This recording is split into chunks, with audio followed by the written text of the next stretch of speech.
Go look, it's a stork with a stork. Ah, storkception. Down American 95, 10 miles out on the ILS. American 95, Kennedy Tower, falling over 319 ahead, 1050. Hello everybody, I'm DerTebbers. Welcome aboard. Welcome to Dortmund, Germany, and aboard Fieseler FI-156 Storch. It's German. I'm terrible at German.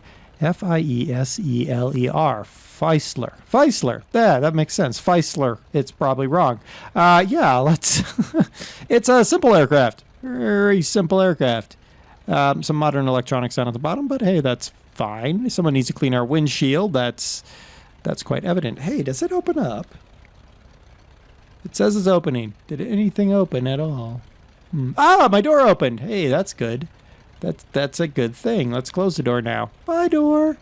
Cool. All right, let's go ahead and take our little stork here. Let's give it a little bit of flap. Not a lot. Maybe, yeah, that.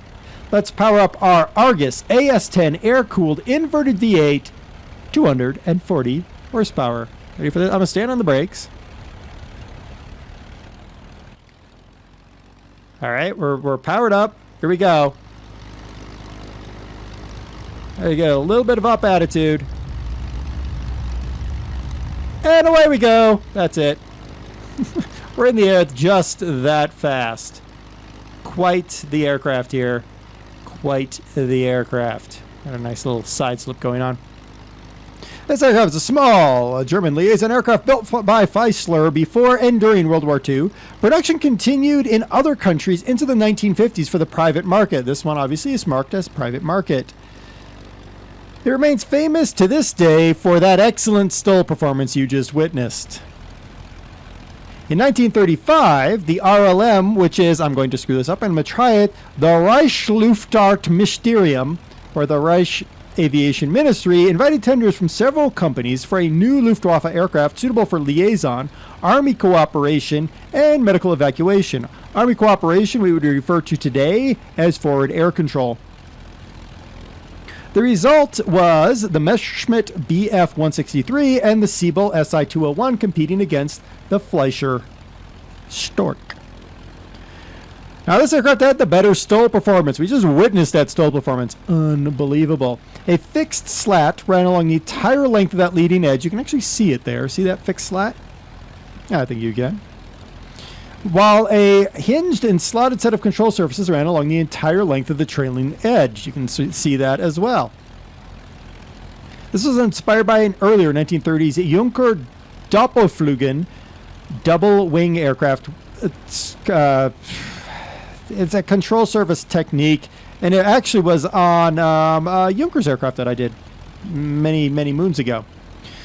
For the 156, this setup along each wing panel trailing edge was split 50-50 between the inbound located flaps and the outbound located ailerons, which themselves included trim tab devices over half of each aileron's wing length. You can sort of see that there. Sort of.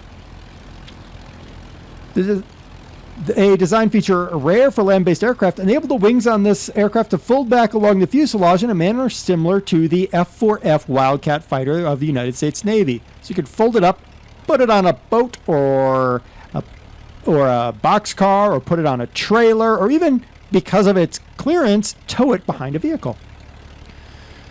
The primary hinge for the folding wing was located in the wing root, where the rear wing spar met the cabin. You can sort of see how that would work based just looking at this aircraft. You'd see that where that hinge would go right there. Yeah. Now the long legs of this aircraft contain oil and spring shock absorbers that had a travel of 450 millimeters. That is 18 inches. That's a lot of travel. This allowed the aircraft to land on comparatively rough and uneven surface. In flight, these long landing gear legs hung down, giving the aircraft the appearance of the long-legged stork, which is where it got its nickname. With its very low landing speed, the stork often appeared to land vertically or even backwards in strong winds from directly ahead. It also has a little mouth. Look, it's like, oh, hey, everybody, how's it going? Yeah.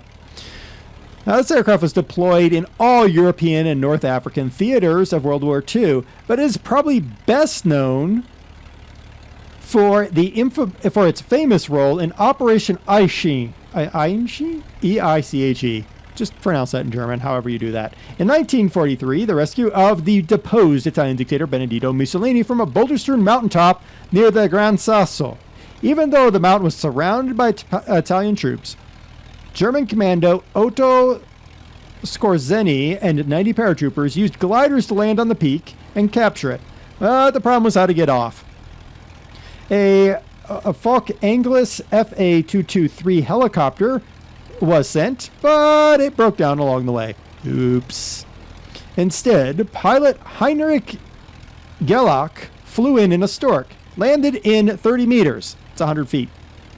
And after Mussolini and Skorzeny boarded, it took off in 80 meters. That's 250 feet. Even though the aircraft was overloaded. Aircraft has unbelievable short-range performance. They did a great job here in FSX of actually producing the same sort of thing. This aircraft has unbelievable ability to take off and land in almost no room whatsoever. I've been playing with this aircraft prior to flying it, just because I like STOL aircraft and the performance it gives me. And it's absolutely amazing what you can do with an aircraft like this. And they did a great job modeling it. The crew is 2. The maximum speed is a relatively pokey 175 kilometers an hour or 109 miles an hour at 300 meters or 1,000 feet. The range is 380 kilometers, that's 240 miles, and its armament, whenever armed, was 1 machine gun. Yeah, probably sticking out of the back, or you just hang it out the side. I mean, the plane doesn't go fast enough to really matter that much. This thing has massive flap. I'm actually going to try to give it full flap here. There we go. That's full flap. That's not so much flaps as it is brakes, but this aircraft just doesn't care. We're going to land wherever we're going to land here. The aircraft just seems to hang. Now look at my speedo there. This aircraft is barely moving along at this point. Just sort of gliding it down. So gentle. At some point it will stall. I did try it out and I did stall it. Did a high altitude one for a change. But we're probably going to make an easy landing here without too much effort. There is the stall. And that's the stop. Okay, so I stalled and touched down just behind the dark white line there, and I stopped here. Now, granted, you probably wouldn't stall in, but if you're trying to rescue somebody on a mountaintop, you might just consider stalling in. I'm just saying, it might be something you do. It is kind of disconcerting because the aircraft, you're actually sitting slightly off center, so it does feel a little bit disconcerting, but it's fine. Let's check out our gauges. Shift 1. There are gauges in a completely different format. Completely different. 2 is an empty box. 3 is there are all of our modern tech along there. Kind of a weird look to it. I probably would have preferred a stack, but that's all right. And there's our GPS. And that's it. So this was supposed to be throttle. Well, it's not. There's the throttle right there. So, overall, let's shut her down. There we go. Overall, a nice looking aircraft. It's been a blast to fly. There's the missions in FSX where you fly in the mall, and I replaced the mall with the Storch, and it was ridiculous how easy it was because the mall has a great landing, but this thing is crazier. The only complaint I really have is that the rear wheel actually clips into the ground. That's my only complaint. And if that's my only complaint, that's doing pretty good.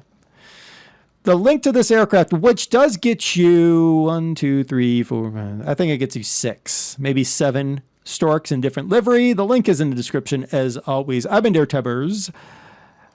This has been your Flight Simulator X-Plane Spotlight. The Fieseler, I know I said it wrong, FI-156 Storch. Until next time, game on, be awesome, and if you get stuck on a mountaintop, make sure you have a Storch. Level 1283, Kennedy Tower, greetings. Falling heavy, Boeing 767, touching down. Caution wake turbulence from 05012, number 2, 4 right, set left. Going in 4 right, that's 1283, copy all. 8 Lima Bravo, traffic just north of the airport, opposite direction along the track routing. A helicopter not under defeat, yes, you in sight.